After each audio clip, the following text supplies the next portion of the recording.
मेरे बहुत ही प्रिय साथियों, हृदय की गहराई से अभिनंदन, बहुत बहुत हार्दिक स्वागत।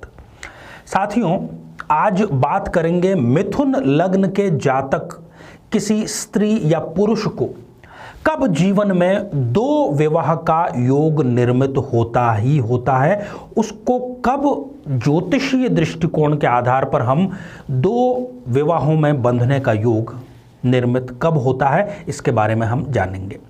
साथियों, इस पर आगे चर्चा करें इससे पहले एक बेहद ज़रूरी सूचना कि हम हमारे प्रत्येक एपिसोड के अंत में किसी न किसी जातक के प्रश्न का उत्तर देते हैं और ये प्रश्न हमें प्राप्त होते हैं आप लोगों के ही द्वारा यूट्यूब कमेंट के माध्यम से।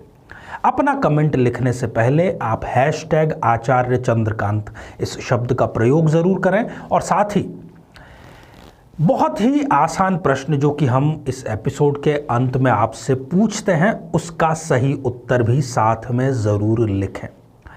साथियों, द्वितीय विवाह जितना मेरा एक्सपीरियंस है लोगों से मिलने का, उनकी जन्म पत्रिका के विश्लेषण का, कोई भी शौकिया तौर पर नहीं करना चाहता।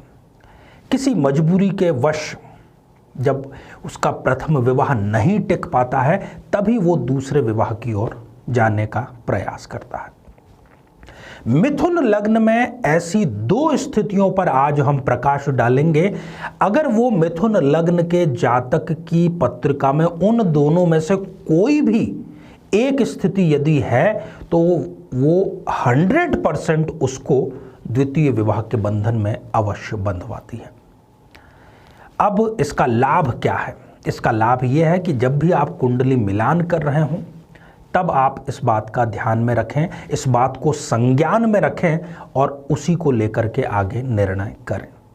दूसरी चीज़, यदि ऐसी स्थिति निर्मित हो रही है तो किसी विद्वान की सहायता से आप उस स्थिति को रोक भी सकते हैं। और भी कुछ चीज़ें देखनी होती है। यहाँ पर हम कुंडली के जनरलाइज स्थिति पर केवल चर्चा करेंगे, इसलिए उसके उपाय के पक्ष पर यहाँ हम चर्चा नहीं करेंगे। आइए साथियों, बिना किसी देरी किए जन्म पत्रिका के माध्यम से इसको जानने का प्रयास करते हैं। 3 नंबर से जो कुंडली शुरू होती है उसको हम मिथुन लग्न की कुंडली कहते हैं। अब सबसे पहली स्थिति ये है कि यदि मिथुन लग्न के जातक के शनि और मंगल इन दोनों की युति सप्तम भाव में, जो कि रिलेशनशिप का भाव है, पति पत्नी का भाव है, यदि वहां पर है तो भी ऐसे मिथुन लग्न के जातक को द्वितीय विवाह की स्थिति में ज़रूर आना ही पड़ता है। शनि आप देखेंगे मिथुन लग्न में अष्टम भाव और नवम भाव का स्वामी है, त्रिकोण का अधिपति है, परंतु साथ ही अष्टम भाव का अधिपति होने के कारण वो यहाँ पर योग कारक स्थिति में नहीं आ पाता है और वो अच्छे परिणाम से व्यक्ति को वंचित रखने का कार्य करता है। यहाँ पर मुख्य मुद्दा दूसरा ये है कि मंगल इस स्थिति में आने के कारण ऐसा व्यक्ति मंगलीक हो गया और मंगल ही उत्तरदायी है। ऐसे व्यक्ति को ज़्यादातर मामलों में बहुत ही चिड़चिड़ा और क्रोधी जीवन साथी मिलता है और ये स्थिति उसको फिर द्वितीय विवाह की ओर प्रेरित करती है। दाम्पत्य जीवन उसका विघटित होकर रह जाता है। अब साथियों, दूसरी जो स्थिति है उस पर चर्चा करते हैं। यदि लग्न में बुध और शनि दोनों की युति है, बहुत सुंदर योग है, हालांकि ये बुध और जो शनि है ये मिलकर के भद्र योग का निर्माण कर रहे हैं। राजसी वैभव से, राजसी ठाठ से ऐसा व्यक्ति रहेगा।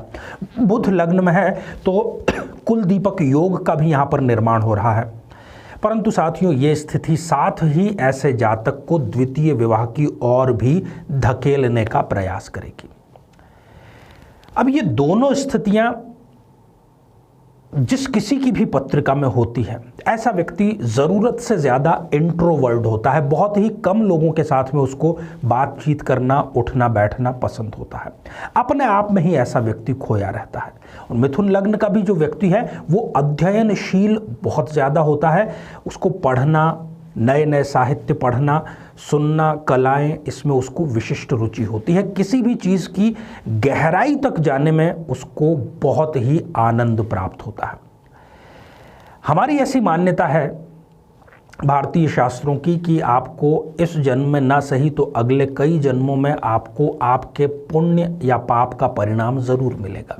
परंतु ऐसी स्थिति जिसकी आज हमने चर्चा की है, ऐसे व्यक्ति को इसी जन्म में उसके पाप और पुण्य का बहुत बड़ा हिस्सा भोगने के लिए मिल जाता है।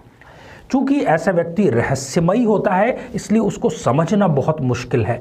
वो बाहर से कुछ नजर आएगा, अंदर से कुछ नजर आता है। जीवन के हर कार्य में, प्रत्येक कार्य में प्रथम प्रयास में कभी उसका कार्य नहीं होगा।